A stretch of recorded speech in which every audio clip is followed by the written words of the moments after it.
राम हरे राम राम राम हरे हरे, हरे कृष्ण कृष्ण कृष्ण हरे हरे।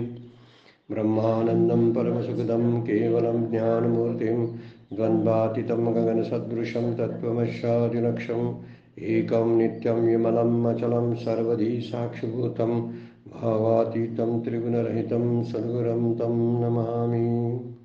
नमामि सद्गुरु शान्तं सच्चिदानन्दविग्रहं पूर्णब्रह्मपरानन्दैशम् आनन्दीवल्लभं सद्गुरु सच्चिदानन्दं केवलं करुणाकरं ज्ञानयोगेश्वरं वन्दे ज्ञानदेवः पुनः पुनः।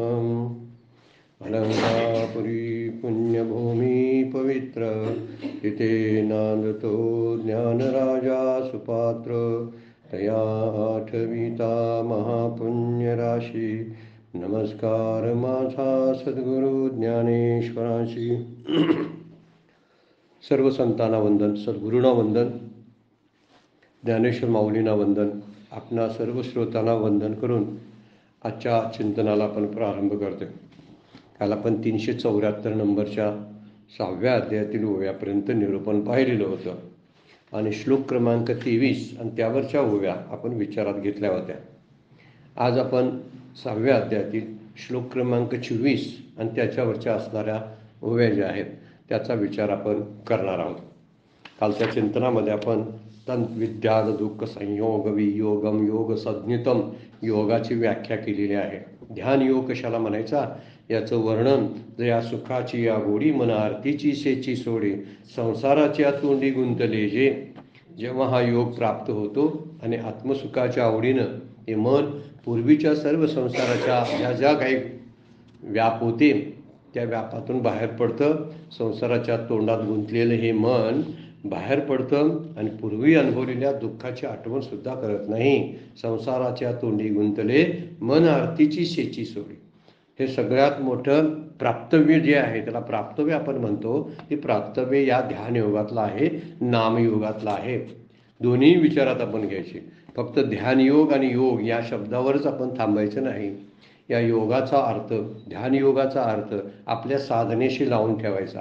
कारण सगळीकडे साधनेचे प्रकार जरी भिन्न भिन्न असले, क्रिया भिन्न असल्या तरी त्याचे अनुभव जे असतात ते अनुभव मात्र समान असतात। त्यामुळे नामातून येणारा अनुभव, ध्यानातून येणारा अनुभव आणि समाधीतून येणारा अनुभव या सगळ्या अनुभवाचा जर विचार आपण जर केला तर ते सगळेच अनुभव जे आहेत किंवा भक्तीच्या मार्गाने येणारा अनुभव, हे सगळे अनुभव जे आहेत ते अनुभव समान असतात। कारण ज्यावेळी ते पद आहे त्या आत्मपदाला प्राप्त होणारे सगळे सत्पुरुष जे आहेत त्यांची सगळ्यांचे अनुभव एक आहे। त्यांच्या शारीरिक रचना भिन्न होत्या, वेगवेगळ्या जातीतले ते लोक आहेत, वेगवेगळ्या प्रकारच्या साधना केल्या, वेगवेगळ्या प्रकारचे संप्रदाय त्यांनी अंगीकारले आहेत, वेगवेगळ्या प्रकारचे गुरूंच्याकडून मार्गदर्शन त्यांना मिळालेलं आहे, परंतु जिथं ते पोचले ते मात्र एकाच ठिकाणी, हा मुद्दा त्यातला आहे। त्यामुळं इथं ध्यानयोग शब्द नामयोगाच्या बदली आपण वापरू शकतो बरं काय। म्हणून ध्यानातून नाम, नामातून ध्यान हा विचार आहे। पण जेव्हा सुखाची गोडी निर्माण झाली की समजायचं आपण कसं लक्षण आहे त्याचं, मन आरतीची शेची सोडी, हा मुद्दा त्यातला माऊलीने मुख्य मुद्दा वापरलेला आहे। ज्यावेळी संसाराबद्दल असलेली आसक्ती आणि ममत्व जेव्हा कमी होत जाईल त्यावेळी समजायचं की आपण आत्मसुखाच्या गोडीचा आदर करतो, आत्मसुखाला आपण जवळ करायला लागलो, आत्मसुखाबद्दल आपल्याला आवड उत्पन्न झालेली आहे, हे यावरून समजतं। आणि त्यासाठी साधना म्हणून भगवंत सांगतात निश्चयानं, निश्चयेन शब्द वापरलेला आहे आणि अनिर्विण्ण चेतसहा, कंटाळ न कंटाळ करता त्याच्याशी एकरूप होऊन तत्पर राहून जर साधना आपण केली तर निश्चितपणे याचा आनंद आपल्याला लुटता येतो। त्यामुळे साधनेतला आनंद हा वेगळा आनंद एक आहे आणि पोचण्यातला आनंद हा वेगळा आनंद आहे। तरी साधनेतला आनंद हा पोचण्यातल्या आनंदाची ओळख करून देतो मात्र। म्हणून मला कसा आनंद मिळणार आहे ते अगोदरच आपल्याला साधन करत असताना समजत असतं।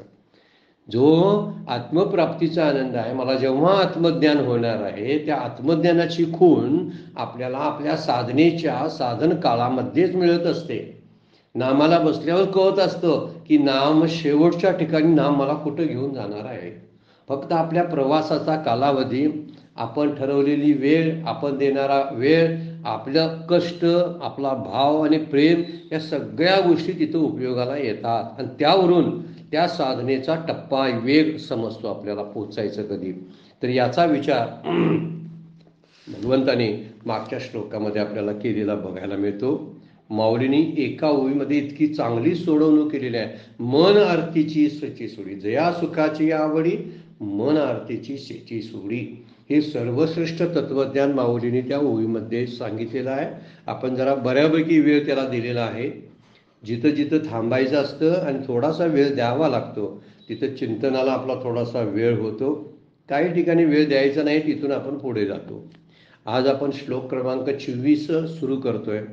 त्यामध्ये वर्णन आहे, संकल्प प्रभवान कामान त्यक्त्वा सर्वान् शेषता मनसेविंद्रिय ग्रामम विनियम्ये समंतता. संकल्पापासून उत्पन्न झालेल्या सर्व इच्छांचा, सर्व कामनांचा सर्वतोपरी त्याग करून, कामान म्हणजे काय, सर्वान शेषता, काहीही अशेष शिल्लक काय न ठेवता सर्व कामना, संकल्प प्रभवान कामान त्यक्त्वा, त्याग करून, त्या इच्छेचा त्याग करून, मनसेमिंद्रिय ग्राम, मनानेच इंद्रियांचा जो समूह आहे त्याचा सर्व बाजूनी विनियम्ये समंतता, सर्व बाजूनी त्याचा निग्रह करावा. संकल्प जे मनातून निर्माण होतात त्या सर्व संकल्पाच्या प्रभावातून, संकल्पाच्या त्या दबावामुळे ज्या कामना निर्माण होतात म्हणजे इच्छा निर्माण होतात, आणि इच्छा निर्माण होतात आणि त्यातूनच आपला भोगाबद्दलची आसक्ती निर्माण होते. म्हणून सुरुवातच केलेली आहे. सर्व संकल्पांचा त्याग म्हणजे इच्छेचा त्याग आहे. तर सर्व संकल्पापासून उत्पन्न होणाऱ्या, अगोदर संकल्प निर्माण होतो आणि नंतर इच्छा निर्माण होतात. इच्छा निर्माण झाली की त्या विषयाबद्दलची आवड निर्माण होते आणि त्या आवडीतून त्याचा भोग घ्यावा असा वाटतो आणि त्या भोगामध्ये मन गुंतून राहतं आणि संसार नावाची गोष्ट सुरू होते. याला मुख्य कारण संकल्प आहे. सगळ्या सृष्टीलाच कारण संकल्प आहे. जसं आपल्या मनातल्या सगळ्या घडामोडींना, माझ्या सगळ्या गोष्टींना कारणीभूत काय असेल तर माझ्या मनातून निर्माण होणारे संकल्प आणि संकल्पातून निर्माण होणाऱ्या इच्छा, त्या सर्व इच्छांचा भगवंत म्हणतात तुम्ही त्याग करा. म्हणजे त्यामध्ये त्याची काय करा, विभागणी करा, ॲनालिसिस करायचं. कोणत्या इच्छा आहेत की ज्या त्यागच कराव्या लागतात, कोणत्या इच्छा आहेत की त्या इच्छाच नाही. भूक लागली की जेवायची इच्छा होणे, याला काय इच्छा म्हणायची नाही आहे, ती इच्छा नाही, ती स्वाभाविक नैसर्गिक प्रवृत्ती आहे, त्याला इच्छा म्हणत नाही. आपण श्वास घेतो, आता मला श्वास घ्यायची इच्छा झाली, याला काय बोलण्याला अर्थ नाही, किंवा तोंडातून आपले शब्द बाहेर पडतात, याला इच्छा नाही. पण पुढे जाऊन कोणते शब्द बाहेर माझ्या तोंडातून पडले पाहिजेत, डोळ्यानं मी पाहणं ही काही चूक नाही आहे, पण काय पाहावं आणि काय पाहू नये याचा तारतम्य म्हणजे सारासार विवेक आपल्याला करता येतो. आणि त्यासाठी हा श्लोक सांगितलेला आहे की संकल्पातून निर्माण होणाऱ्या सर्व इच्छांचा त्याग करावा, सर्वान शिष्य, सर्व प्रकारच्या इच्छेंचा. आणि मनस्वे इंद्रिय ग्रामम शब्द वापरला. ग्रामम म्हणजे समूह, मनस्वे इंद्रिय ग्रामम म्हणजे मनादी जे इंद्रिय सगळी आहेत त्या इंद्रियांचं, मनानेच इंद्रियांचा सर्व बाजूने निग्रह करावा. मनच निग्रह करू शकतं, अन्य कुणाला निग्रह करता येत नाही. मनच इंद्रियांना ताब्यात ठेवू शकतं. हा मुद्दा फार महत्त्वाचा आहे. आणि बुद्धीला जेव्हा विवेक कळेल तेव्हा बुद्धी त्या मनावरती काबू ठेवू शकते. अशा पद्धतीनं आपण आपल्या सर्व कामनांचा, सर्व कामन शब्दाचा अर्थ आहे अशा अनावश्यक आणि मला अधःपाताला नेणाऱ्या कामनांचा त्याग करावा असं माऊली आणि भगवंत या ठिकाणी सुचवतात. म्हणून संकल्पातून निर्माण होणाऱ्या सर्व कामनांचा त्याग करून मनाने सर्व इंद्रिय समूहाला वश करावं. कठीण गोष्ट आहे बरं, काही फार कठीण आहे. आपल्याला बोलायला चालतं, आपल्याला ऐकायलाही चालतं आणि आपल्याला वाचायलाही पण चालतं. त्यासाठी बंधन नाही ना. पण जेव्हा आपण ते करायला जातो ना एखादी गोष्ट, त्यावेळी आपली खरी कसोटी लागत असते. आणि इथं मनाला वश करून इंद्रियांना ताब्यात ठेवणं, जितकं आपण बोलतो, इतरांना शिकवतो, तितकं सोपं नाही आहे ते. म्हणून सगळ्यात आता विचार केलेला आहे की नाम ध्यान चिंतन हे सोपं आहे. पण केव्हा? तर संकल्पातून निर्माण होणाऱ्या इच्छा मरायला हव्या. माऊलींची 375 नंबरची ओवी तेच सांगते. जरा कसं रूपक केले बघा. तरी तोची योगू बापा एके परी आहे सोपा. हा योग ज्याला आपण ध्यान योग म्हणतो, हा नामयोग जो म्हणतो, तो सोपा आहे. जरी पुत्र शोकू संकल्पा दाखविजे. पुत्र शोकू संकल्पा शब्दाचा अर्थ आहे की त्या संकल्पाला त्याचा पुत्र काम. संकल्पाचा मुलगा कोण? काम म्हणजे इच्छा. त्या इच्छेच्या त्या पुत्राला जर मरण आलं, म्हणजे त्याला संकल्पाला जर पुत्र शोक झाला, तरच हा योग सोपा आहे. आता थोडक्यात अर्थ काढला की संकल्पाला पुत्राचा शोक होणं म्हणजे काय होणं? इच्छा मरणं. इच्छा मेल्या की संकल्पाला पुत्राचा शोक होणार आहे. म्हणजे पुत्र त्याचा इच्छा काम जो आहे, काम नावाचा जो त्याचा पुत्र आहे, तो मेला की त्याला पुत्र शोक होईल. म्हणून माऊली म्हणतात, तुम्हाला जर ते सोपं वाटतंय ना, त्याला पुत्र शोक एकदा दाखवा. त्याला समजायला पाहिजे माझा पुत्र मेलेला आहे. मग तो संकल्प काहीच करत नाही. संकल्प काम कधी करतो? संकल्प निर्माण होणं हे एक प्रकारचं स्फुरण असतं. पण त्या स्फुरंगावरती उदाहरणार्थ छोट्या छोट्या बारीकसारखी तरंग निर्माण होणं एक साधी गोष्ट आहे. पण संकल्पातून त्या तरंगातून त्या तरंगाची लाट होणं, याला म्हणायचं कामनेत रूपांतर होणं. लाट केव्हा होते तरंगाची? जेव्हा संकल्पाचं कामनेत रूपांतर होतं. नुसत्या संकल्प येणं डोक्यामध्ये, असं करावे तसे करावे, हे नसावं ते नसावं, ही सोपी गोष्ट आहे. पण जेव्हा ते इच्छेत रूपांतरित होतं, तेव्हाच खऱ्या त्रासाला किंवा खऱ्या क्रोशाला तिथूनच सुरुवात होते. म्हणून माऊली म्हणतात, त्या संकल्पाला पुत्र शोक दाखवा. आणखीन एक वर्णन, संकल्पाचा पुत्र जो काम तो गेला पाहिजे असं एक वर्णन. आणखीन एक वेगळा अर्थ असा निघतो की मनाचा एकुलता एक पुत्र कोण असेल तर संकल्प आहे. हाही अर्थ या ओवीला समर्पक असा आहे. बरोबर सुटेबल वाटतो बघा मनाचा. कारण संकल्प हे कुणाकडून कुठून निर्माण होतात? तर मनातून होतात. मनोवृत्ती म्हणजे संकल्प वृत्ती असं शास्त्राचं वचनच आहे. त्यामुळे मनानं निर्माण होणारे संकल्प आणि विकल्प हे त्या मनाचेच पुत्र मानायला पाहिजे. आणि जर मनाचा पुत्र जर मेला, म्हणजे संकल्प जर गेला, तर काय होईल? तर हा नाम योग आणि ध्यान योग सोपा होईल. तोची योगू बापा. हा प्रकारे एके परी आहे सोपा.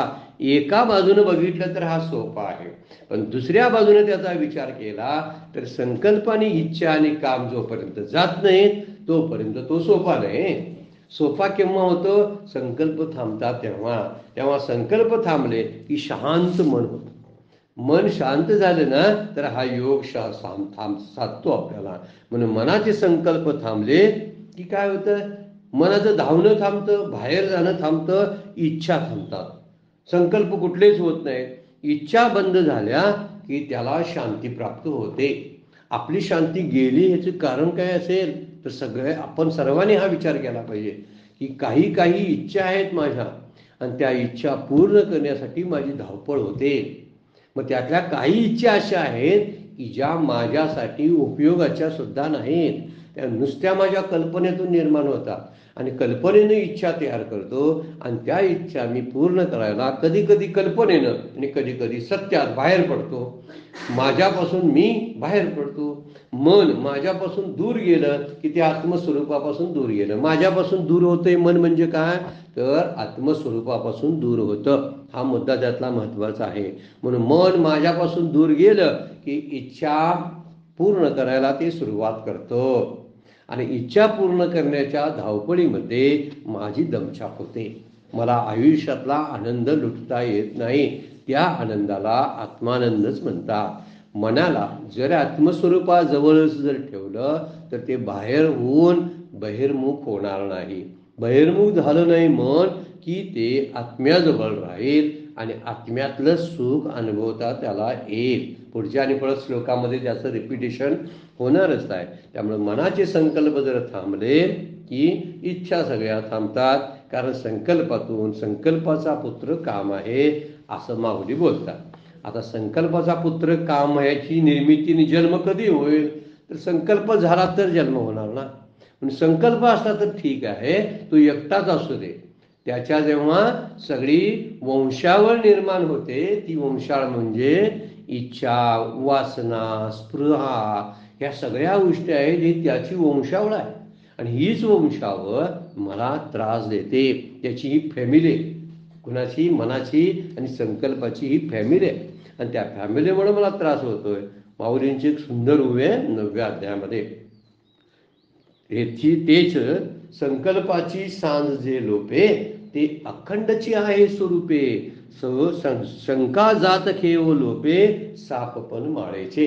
जैसे, एक शब्दाने परत जातात आहे त्याला, जैसे शंका जात खेव लोपे सापपण माळेचे. माऊलीने किती सुंदर उदाहरण दिले आणि ह्या आपल्या उभीला उपयोगात आहे बघा. संकल्पाची संध्याकाळ जी आहे ती संध्याकाळ झाली की ते संध्याकाळ जेव्हा संपते म्हणजे प्रकाश ज्ञानाचा येतो, ते अखंडची आहे स्वरूपे. ते अखंडत्वानं आपल्याला जाणता येतं. कोण? आत्मतत्व जे आहे ते अखंड जाणवता येतं. त्यासाठी सांज असा एक दृष्टांत दिलाय. आणि दुसरा एक दृष्टांत बघा, शंका जात खेव लोपे. शंका जात खेव म्हणजे माझ्या मनात जी काल्पनिक शंका होती ती शंकेचा सुद्धा लोप होतो, भ्रम निघून जातो. सापपण माळेचे. दोरीवर पडलं घुसणाऱ्या सापाचं सापपण आहे, हे सापपण निघूनच जातं. मी माझ्या कल्पनेनं, भयानं किंवा कुठंतरी तसं सादृश्य पाहिल्यामुळं माझ्या मनात सापाच्या दोरीच्या ठिकाणी सापाची कल्पना आली.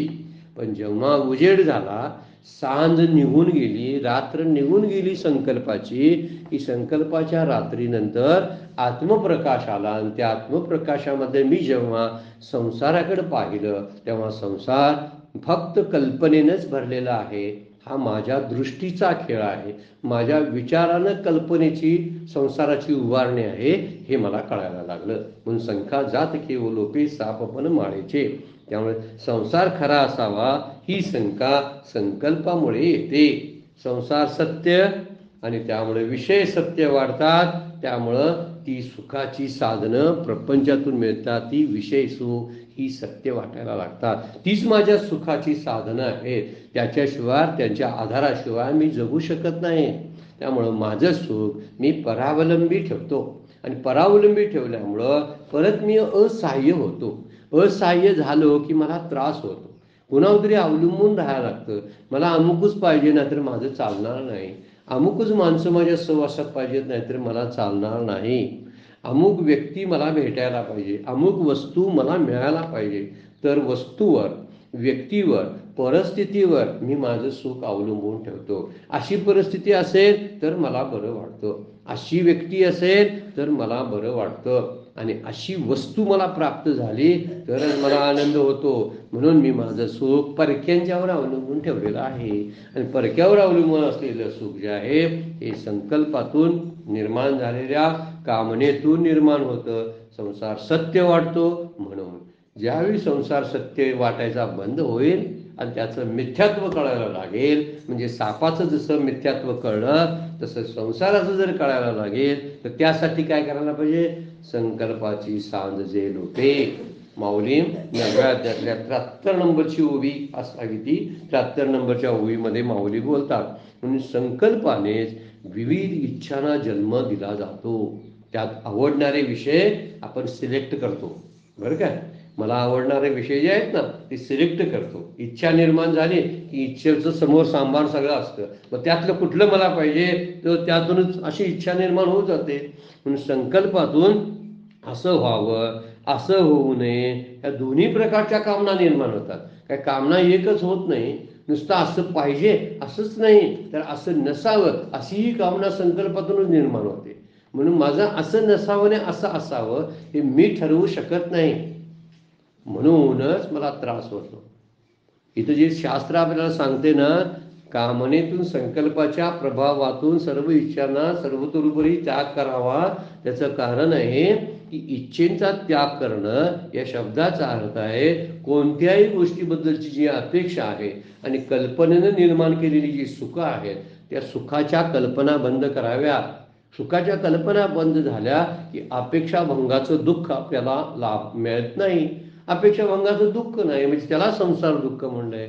खरी गोष्ट जी आहे त्या गोष्टी घडतच राहणार आहे. त्यामुळे संकल्पातून असं होऊ नये, असं व्हावं. त्यामुळे संकल्पातूनच इच्छेचा जन्म होतो विषय प्राप्त करण्यासाठी. मग तो जीव बरं वाईट कर्म करायला लागतो. ती इच्छा पूर्ण करण्यासाठी ते बरं वाईट कर्म करतो. मग त्याचं फळ सुख किंवा दुःख यालाच संसार म्हणतात. त्याची फळं जी सुखदुःखाच्या रूपानं आपल्याकडे येतात ना, ते प्रारब्धाच्या रूपानं आपल्याला संसार समोर उभा राहतो. आणि हा संसार काय करतो, माझी सुख दुःख मला वाट्याला आणून देतो. त्यामुळं ईश्वर इच्छा सर्व सृष्टीला कारण आहे ही गोष्ट लक्षात ठेवणं फार गरजेचं आहे. त्यामुळे संसार त्याग करता येत नाही आपल्याला, कारण संसार हा माझ्या कर्माचंच फळ आहे. मी माझ्या पूर्वजन्मीचं फळ आहे. असो, मागील आता जन्माचा विचार करत बसायचं नाही. पण वाट्याला आलेला संसार जो आहे तो कसा अवघाची संसार सुखाचा करीन ही जी माऊलींची प्रतिज्ञा आहे अशीच प्रतिज्ञा आपण करावी. आलेलं माझं शरीर जसं आहे तसं, माझ्या सहवासात आलेली माणसं जशी आहेत तशी त्यांचा स्वीकार करत माझं सुख मला सांभाळता आलं पाहिजे. इतरांच्या सुखासाठी ही गोष्ट करायची नाही. परमार्थ कधी इतरांच्या सुखासाठी काही करायला सांगत नाही बरं काय, अजिबात. कारण तेवढी आपली पात्रता पण नसते. माझं मला सुख अनुभवता येत नाही, मिळवता येत नाही, तर दुसऱ्याचं सुख मी कसं निर्माण करणार सांगा बघू, करताच येत नाही.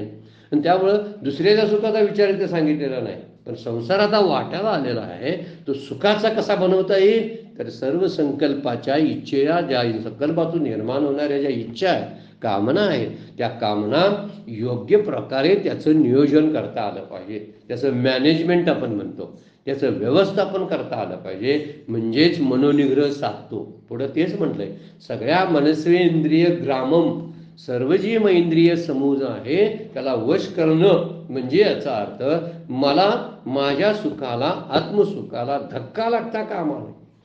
असं भेसळीचं सुख मी स्वीकारणार नाही.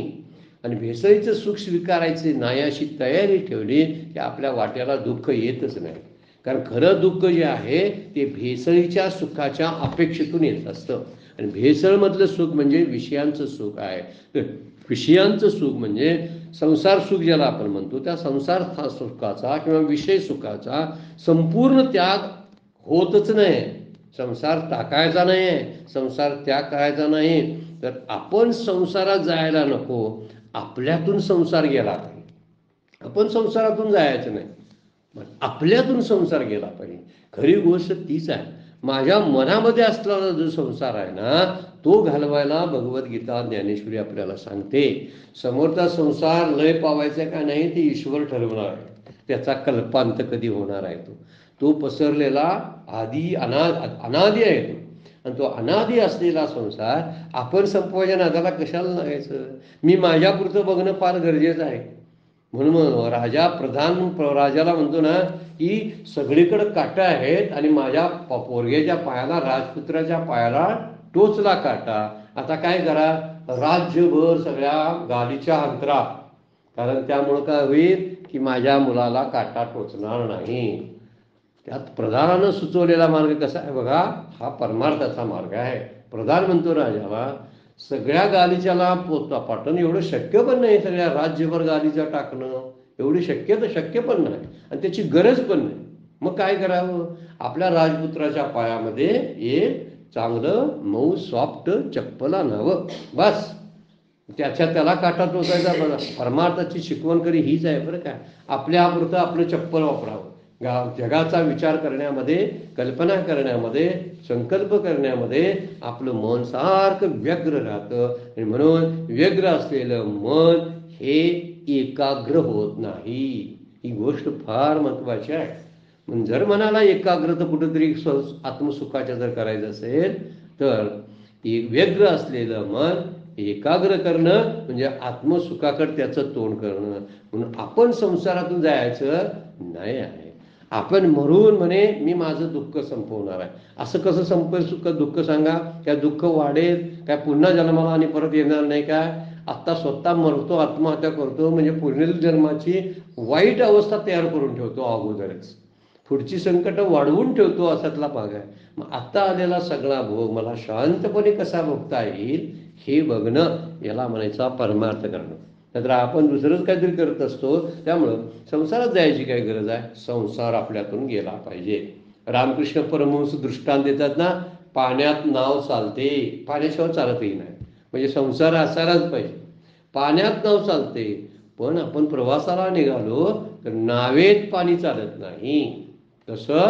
मी संसारात आहे, बरोबर आहे, पण संसार माझ्यात येता कामा नये. मी संसारात आहे हे माझ्या प्रारब्धाचा एक भाग आहे. आणि मलाच संसार येणं हे मी ओढवलेलं, इच्छेतून माझ्या विषय सुखाच्या लालसेनं ओढवलेलं दुःख आहे. मी दुःखाला आमंत्रित करतो आणि माझ्यात त्यांना ओढून घेतो. संसार बाहेर असतो, तो कल्पनेनं मी आत आणतो. असं होईल, तसं होईल, हे होईल, ते होईल, सगळ्याच गोष्टीच्या चिंतेमध्ये आणि कल्पनेमध्ये आपण रंगून जातो. म्हणून नावेत पाणी येता कामा नये. त्यासाठी नाव मजबूत असली पाहिजे. त्यासाठी प्रवास संसार त्या नावेतून केला, किती केला तर पाण्याचा मला त्रास होत नाही. पाणी असतं बाजूला, ते मी काढू शकत नाही. मला फक्त प्रवास करायचा आहे ना, तर मी चांगल्या बळकट अशा नावेचा वापर करावा. त्यासाठी माझं मनोनिग्रह ज्याला आपण म्हणतो, हा बळकट असला पाहिजे. सगळ्या इंद्रिय समूहाला वश करणं म्हणजे काय करणं? माझी नाव बळकट असणं. विनोबा भावे म्हणायचे की समोरच्यांची तलवार किती धारदार आहे याचा विचार करायचा नाही, तर आपल्याकडे असलेली ढाल किती मजबूत आहे हे पाहिलं पाहिजे. आपली ढाल मजबूत पाहिजे. समोरील तलवार किती धारदार असू देत, आहेतच त्या धारेधार तलवार आहे. समोर येणारे लोकांचे वेगवेगळ्या प्रकारचे निंदेचे शब्द, अपमानाचे शब्द तलवारीसारखे माझ्या अंतःकरणावरती घासून जातात. जर मीच माझं अंतःकरण ढालीसारखं समोर केलं तर त्यावर त्याचे वार होणार नाहीत, असा मुद्दा यामध्ये आहे. माझी नाव जर बळकट असेल तर पाण्याचा समुद्र केवढाही मोठा असू दे, त्याच्याशी माझं घेणं देणं नाही. कारण माझी नाव अशा सगळ्या भोवऱ्यातून, जे संसारातले भोवरे आहेत म्हणजे दुःखाचे भोवरे आहेत, भ्रमाचे भोवरे आहेत, त्या भोवऱ्यातून, वादळ वाऱ्यातून, मोठमोठ्या संकटातून मी पिचणार नाही, मी मागे येणार नाही. का? तर माझ्या ज्या नावेमध्ये मी बसलो ती नाव बळकट आहे. ज्याने आपल्या मनाला आणि मनातल्या समुदायाला, इंद्रिय समुदायाला आपलंसं करून घेतलेलं आहे, त्याला या संसाराची भीतीच वाटत नाही. म्हणून भीती घालवण्यासाठीच माऊली सांगतात की हे नाव पाण्यात पाहिजे, असणारच ती पाण्यामध्ये. कारण विषयात आपण असणारच, विषयांना बाजूला करून आपण जगू शकत नाही. पण विषय जे आहेत ते माझ्यात येऊन माझ्यावर प्रभाव टाकता कामा नये. एखाद्या विषयाशिवाय माझं चालतच नाही असं म्हणणं म्हणजे त्या विषयानं माझ्यावरती प्रभाव टाकणं आहे. ही गोष्ट लक्षात ठेवणार. म्हणून पाहिल्यानं, नुसतं पाहिलं किंवा ऐकल्यानं एक ज्ञानवृत्ती निर्माण होते. वृत्ती असते, काहीतरी पाहिलं, काहीतरी ऐकलं, ज्ञानाची वृत्ती आतमध्ये येते. पण जे प्रिय आणि अप्रिय होतं आणि उपभोग वृत्ती निर्माण होते, त्याला संकल्प म्हणायचा, त्याला कामना म्हणायची. त्यामुळं काय होतं? डोळे काय म्हणतात की ती गोष्ट तुझी ज्याला बघितलीस तू ती आण इकडं, असं म्हणत नाही. ते फक्त दाखवण्याचं काम करतात. मग दाखवलं, बघितलं, संपलं. एखादी गोष्ट ऐकली, ज्या गोष्टी ऐकल्यास त्या तुझ्या अपमानाच्या वाटल्या तुला, असं कान म्हणतोय का तुझा अपमान झालाय बघ? नाही, कान फक्त शब्द आणून पोचवतो. अशी ज्ञानवृत्ती निर्माण होते. पण आत होणारे, कल्पनेतून निर्माण होणारे जे संकल्प आहेत आणि सुखदुःखाच्या ज्या कल्पना आहेत, प्रिय अप्रिय, अनुकूल प्रतिकूल ज्या कल्पना आहेत, मन ठरवतं. आणि म्हणून मनावरच काम करावं लागतं. त्याचं कारण हे आहे. एवढे 205 जे श्लोक मनोबोधाचे समर्थाने लिहून ठेवलेले आहेत, याचा अर्थच तो आहे. ज्याला मनावर काम करता आलं, मनावर काम करणं फार गरजेचं आहे. ज्याला मनावर काम करता आलं तर त्याला संकल्प हे त्रास देत नाही. म्हणून संकल्पांचे कामनेत रूपांतर झालं ना तरच त्रास होतो, संकल्पांचा त्रास होत नाही. संकल्पाचं जेव्हा कामनेत रूपांतर होतं तेव्हा, म्हणून आपण म्हटलं संसार दुःख मूळ आहे, बरोबर म्हटलेलं आहे. मूळ दुःख, मूळ खरं वास्तविक दुःख अज्ञान आहे. संसारापेक्षा अज्ञान. सृष्टी दुःख नाही, ईश्वराचं सृष्टीचं काय दुःख आम्हाला होते सांगा? उलट ती सहाय्य ठरते आम्हाला. हवा आहे, पाणी आहे, डोंगर, दर्या, झाडे सगळी आम्हाला उपयोगी पडतात. त्यातलं काय ईश्वराने निर्माण केलेलं चुकीचं आहे? पण मी माझी मक्तेदारीने मालकी त्याच्यावर स्थापन करण्याच्या नादामध्ये मी सुखी किंवा दुःखी होतो. त्याला दुसरं कोण जबाबदार नसतं. म्हणजे ह्या सगळ्या ज्या त्रास आहेत ते संकल्प असू देत, पण त्यांची कामनेत इच्छेमध्ये रूपांतर झालं की त्याच्या भोगाकडे लक्ष जातं. म्हणून कामना बहिर्मुख बनवून आसक्ती निर्माण होते. या कामना बहिर्मुख झाल्या की आसक्ती निर्माण करतात. आतच असतात तोपर्यंत काय करत नाही, काही ना काहीतरी इच्छा होते, पण ती इच्छा जर दाबून टाकली तर ते काय त्रास होणार नाही. पण इच्छा जेव्हा बाहेर जाते ना आणि काम करायला लागते तेव्हा त्याच्यातून सुख दुःख अनुभवाला येतात. कारण माझ्या अपेक्षेप्रमाणे काहीच घडत नाही, आणि घडत नसेल तर जे नियोजित आहे तेच घडणार आहे, अपेक्षित आहे ते घडणार नाही. असा मुद्दा एक लक्षात ठेवला तर संकल्पामुळे त्रास होत नाही हे आपल्या लक्षात येईल. ईश्वर सृष्टीचा आपल्याला त्रास होत नाही, जीवानं निर्माण केलेल्या कल्पनेचा त्रास होतो. जीव आपली कल्पना लादत असतो सगळं. म्हणजे नद्या आहेत, सगळ्या आहे गोष्टी, कालवे वगैरे त्याच्यावर माणसानं तयार केलेले आहेत. बरोबर आहे, देवानं काहीतरी दगड निर्माण केली, पण घर कुणी निर्माण केली? माणसानं निर्माण केली, होय ना. देवानं माणसं निर्माण केली, पण नाती निर्माण कोणी केली? नाती निर्माण करायला माणूस जबाबदार आहे. मग नात्यापासून होणारा दुःख कुणी केलं? माणसानं निर्माण केलं. तुला नाती करायला सांगितली ती कुणी? असं म्हण कुणी कुणाला म्हटलंय की तुझा हा मुलगा आहे, तुझ्या त्याच्यावर तुझ्या आसक्ती असायलाच पाहिजे? असं कुठं कुठं काय काय कल्पना आहे का? काहीच नाही.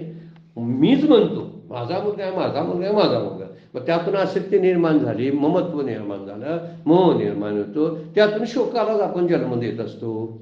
म्हणून त्यासाठी वर्णन केलंय की एखादा शुभ संकल्प असेल, काय बिघडलं? तुकोबा म्हणतात की सत्य संकल्पाचा दाता नारायण.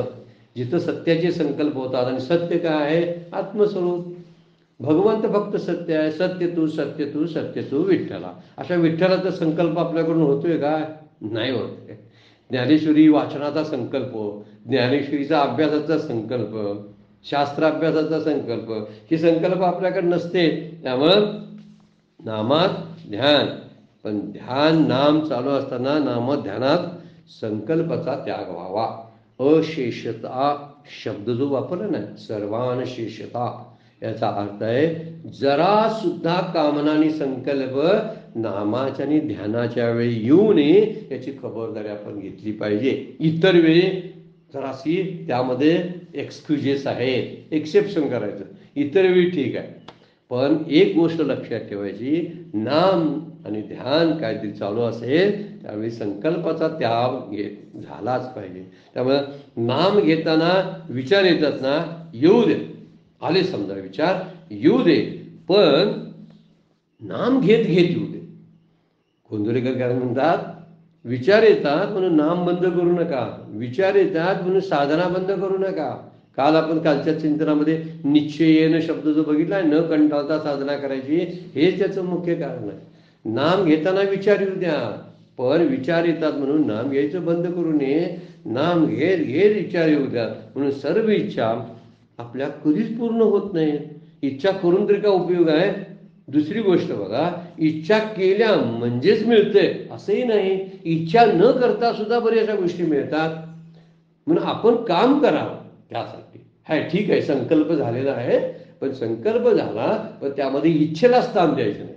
इच्छा म्हणजे काय झालं तिथं? आपण त्यामध्ये मी निवड केली, मला हेच असायला पाहिजे आणि हेच असायला पाहिजे, असं झाल्यामुळं आपल्याला ते मिळेल याची शाश्वती नाही. नाही मिळणार त्यावेळी मी दुःख होणार आहे. म्हणून काय सांगितलेलं आहे, आपल्या इच्छा कधीच पूर्ण होत नाही. इच्छा केल्या तर पूर्ण होतील याची गॅरंटी नाही. इच्छा नाही केल्या तर त्या कधी कधी पूर्ण होतात. उदाहरण आहे, दुःखाची इच्छा कोणी केली आहे काय? माझा अपमान व्हावा, माझी तब्येत बिघडावी, अशी कोणी इच्छा आतापर्यंत केली? कुणीच केली नाही. पण उदाहरण, आपलं स्वतःचं उदाहरण काय आहे सांगा? आपला रोजचा अनुभव काय आहे? काही न मागता दुःख सगळी वाट्याला येतात, सगळी. मागायला कधीच गेलो नको, याचा अर्थ मागून मिळत नाही, हा त्यातला मुख्य मुद्दा आहे. आपण आपल्या प्रयत्नात असावं आणि ती सत्कर्म करत जावं आणि इच्छा न करता, म्हणजे त्या इच्छेचा त्याग करून, म्हणजे म्हणूनच म्हणले कर्मण्यवाधिकार असू मा फलेषु कदाचन. फळाची इच्छा म्हणजे फळाची आसक्ती धरून कर्म करू नकोस. तशी संकल्प झाले तर ती कामना अशी ती इच्छात रूपांतर होऊ देऊ नकोस की ज्यामुळं तुझ्या भोगाची वासना वाढेल. म्हणून थोडासा कसरा या ठिकाणी विवेक करणं फार गरजेचं आहे. या ठिकाणी शक्य काय आहे सांगा बघून? अशक्य गोष्टी प्राप्त करण्यासाठी आपण आपल्या वेळेचा अपव्यय करतो, कालापव्यय म्हणतोय आपण त्याला. आपला सगळा वेळ तो असाच चिंतनामध्ये घालवतो की अशक्य गोष्टी पूर्ण करण्यामध्ये. बरेच वेळा शक्य काही गोष्टी अवघड असतात, पण शक्य अवघड असलं तरी करावं असं शास्त्र सांगतंय. आणि अशक्य सोपं दिसलं तरी सोपं असलं तरी करू नये. वाटतंय सोपं पहिल्यांदा, अशक्य असते ते पण सोपं. अशा कुठल्याच गोष्टी ज्याला जमलेल्या नाही त्या करण्याच्या नादाला का लागावं? आत्मज्ञान किती किती लोक, किती सत्पुरुषांना झालं ना, म्हणजे शक्य आहे ते. पण दुसरी गोष्ट, प्रपंच पूर्ण सुखाचा झाला असं शक्यता कुणाकडच्या बाबतीत कुठं उदाहरण बघायला मिळते सांगा बघू? कधीच बघायला मिळत नाही की मी माझा प्रपंच सुखाचा केलेला आहे, मी आता पूर्ण झालेला आहे. कोण म्हणेल? ज्याला आत्मज्ञान झालं तोच फक्त म्हणू शकतो. म्हणून आत्मज्ञान शक्य आहे, प्रपंचातल्या इच्छा पूर्ण करणं अशक्य आहे. असा विवेक केला पाहिजे शक्य आणि अशक्यचा. म्हणून इच्छापूर्ती अवघड आणि अशक्य आहे, परंतु इच्छा जिंकणं सोपं आहे. इच्छा जिंकणं सोपं आहे, शक्य आहे. इच्छा पूर्ण करणं अवघड आहे, अशक्य आहे. कारण इच्छा पूर्ण झाल्या असा कुठलीही व्यक्ती आपल्याला बघायला मिळत नाही. त्यामुळे इच्छा निवृत्ती कठीण आहे पण शक्य आहे. आणि अवघड असला तरी, विचार केला, अवघड असला तरी परमार्थ शक्य आहे. आणि सोपा वाटत असला तरी प्रपंच अशक्य आहे. कायम लक्षात ठेवायचं. प्रपंच सोपा वाटतोय बरं काय? संत सांगतात, परमपूज्य खंदारकर महाराज म्हणतात, आपण जन्मोजन्मी संसारच करत आलो, त्याची सवय आपल्याला झालेली आहे. आणि सवय झाल्यामुळं तो सवयीचा झाला म्हणून सोपा वाटतो. परमार्थ कधी केला नाही, नाम कधी घेतलं नाही, ध्यान कधी केलं नाही म्हणून अवघड वाटतं. केल्यावर आधी केलेच पाहिजे. केल्याने होत आहे रे, आधी केलेच पाहिजे. आता केल्यानं होते मात्र इतके जणांचे अनुभव आहेत, पण अगोदर करायला तरी पाहिजे ना. म्हणून मनाचे संकल्प वाचा किंवा दृष्टीद्वारे भोग घेण्याची इच्छा होते. वाचेतून इच्छा, वाचा काहीतरी कामाला लागते, दृष्टीतून निर्माण होणाऱ्या ज्या गोष्टी इच्छा आहेत त्या कामाला लागतात. म्हणून संकल्पना रूपांतरित करावं. काय करावं?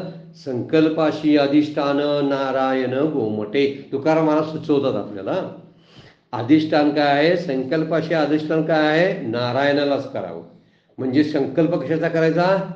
नारायणाचा संकल्प करायचा. मी नाम घेणार, उद्या सकाळी लवकर उठून नामाला बसणार आहे, ध्यानाला बसणार आहे, अशा सारख्या इच्छा आपण करायला लागलो. भगवंताच्या रूपाचं मी ध्यान करणार आहे अशी इच्छा करायला लागलो. सत्पुरुषांच्या संगतीमध्ये येणार आहे, शास्त्राचा अभ्यास करणार आहे, तत्वचिंतन करणार आहे, असं रूपांतरित करावं. कारण त्याला संकल्पाला अधिष्ठान नारायणाचं आहे. म्हणून माऊलींची एक फार ओवी, कसा संकल्पाचं रूपांतर करतात बघा. ते 9व्या अध्यायातलीच ओवी आहे बघा. ते जयाची वाचे माझे आलाप, दृष्टीभोगी माझीच रूप. दृष्टी संकल्प करणार आहे की नाही? करणार आहे. पण त्यांना दृष्टीला काय दिलं? दृष्टीभोगी माझेच रूप. भगवंताच्या रूपाकडे दृष्टी लागली. जयाचे वाचे माझे आलाप. वाचा काहीतरी बडबड करणार आहे ना, त्या बडबडीचं रूपांतर कशात करायचं? माझे आलाप करायला लावायचं. म्हणजे भगवंताच्या नामाला त्याला कामाला लावायची. दृष्टी काहीतरी पाहणार आहे ना, कदाचित चुकीचं पाहण्याची शक्यता आहे, म्हणून काय करावं? दृष्टी भोगी माझेच रूप. आणि शेवटी काय म्हणतात बघा, जयाचे मन संकल्प माझाचे वाट. ज्याचं मन माझाच संकल्प करताना तो आत्मज्ञानाला पात्र असतो. म्हणून हा संकल्प सर्वश्रेष्ठ आहे, जो नारायणाच्या बाबतीत केला जातो. म्हणून सत्याचा संकल्प व्हा. सत्य संकल्प पूर्ण करण्याला कारणीभूत भगवंत असतो. म्हणून तुकोबांचे अभंग बघा, डोळा भरिले रूप चित्ती पायाचा संकल्प. काय तुकोबाने संकल्प केला? डोळ्यात माझ्या रूप भरून घेतलं आणि चित्तामध्ये त्याच्या पायाचा संकल्प आहे, म्हणजे त्याच्या जवळ जाण्याचा, आत्मसुखाजवळ जाण्याचा.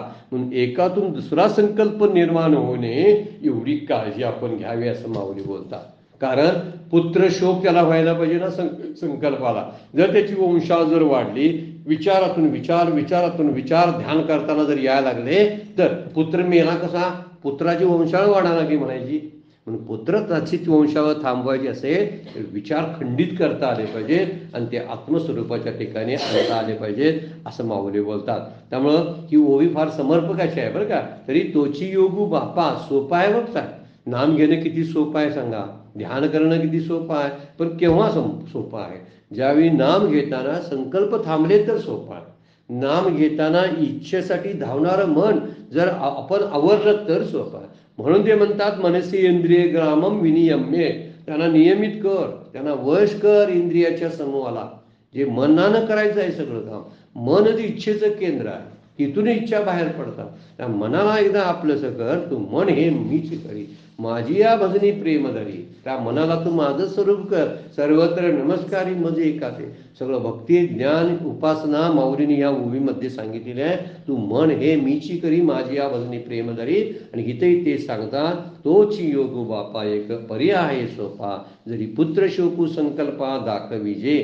हा संकल्प जेव्हा आणि इच्छांचा त्याग होतो, संकल्पाचा त्याग होत नाही, पण संकल्पातून निर्माण होणाऱ्या कामना आहेत ना, त्या कामना संपवता आल्या पाहिजेत, त्यांना थोपवता आलं पाहिजे.